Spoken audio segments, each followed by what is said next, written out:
This is one of the road cars that racing drivers queue up to drive. It's BMW's M3 Evolution. M stands for Motorsport, 3 for 3 series, and Evolution means that BMW have been trying to recreate the glory of the original, now classic, BMW M3 of 1987. A terminal velocity of 155 miles an hour. 0 to 60 in 5.4 seconds, and stunning brakes. 60 to standstill in just 2.8 seconds.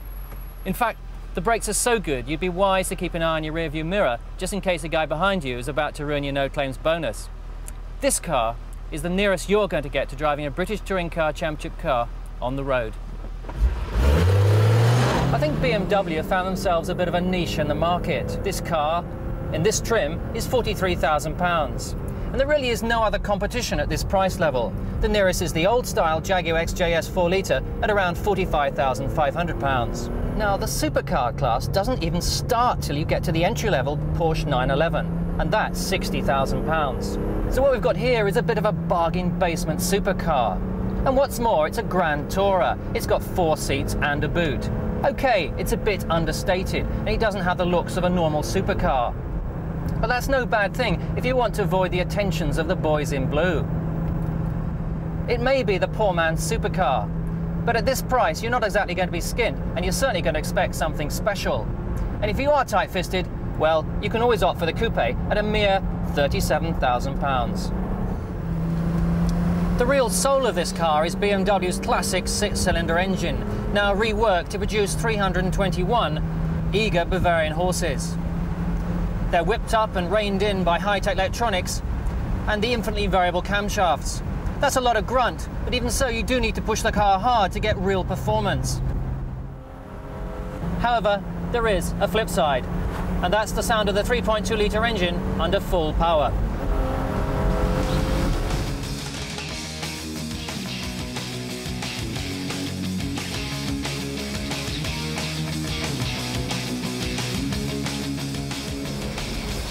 I'm a racing driver, so unless you're as mad as a hatter, this car really is as safe as houses, but it will still get the adrenaline to flow. I'm in deepest Cheshire at Alton Park, a twisty and demanding circuit, so I have to use all 6 gears to hustle the car around. I prefer the sequential shift myself, which is an option on this range, since it's not only quicker, but it's what I'm used to in my race car. Dislikes? Well, the main one has to be the steering. Not only does the wheel feel too large, but it also feels over-geared. And then the column itself is just not fully adjustable. On an all-too-typical public road with its bumps and potholes, this car tends to shake and rattle a bit. That's probably because it doesn't have the stiffness of the saloon or coupe versions. However, it's as sure-footed as a centipede. This is partly due to the limited slip differential, which helps keep the tyres impressively in contact with the road. There is a tendency to understeer when the car is pushed, but that's no bad thing, as it helps to keep you out of trouble. There really is oodles and oodles of grip.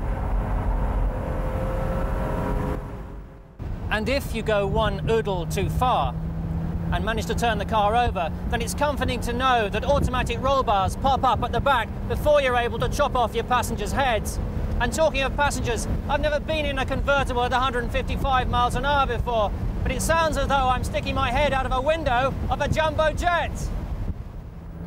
Overall, well, yes, there are 1 or 2 flaws, but it's a great buy and practical with it. And best of all, it has sizzling supercar performance. Which M3? Well, the convertible's a lot of fun, but you certainly need the sun. So I think I'd save myself a bit of money, and I'd go for the coupe.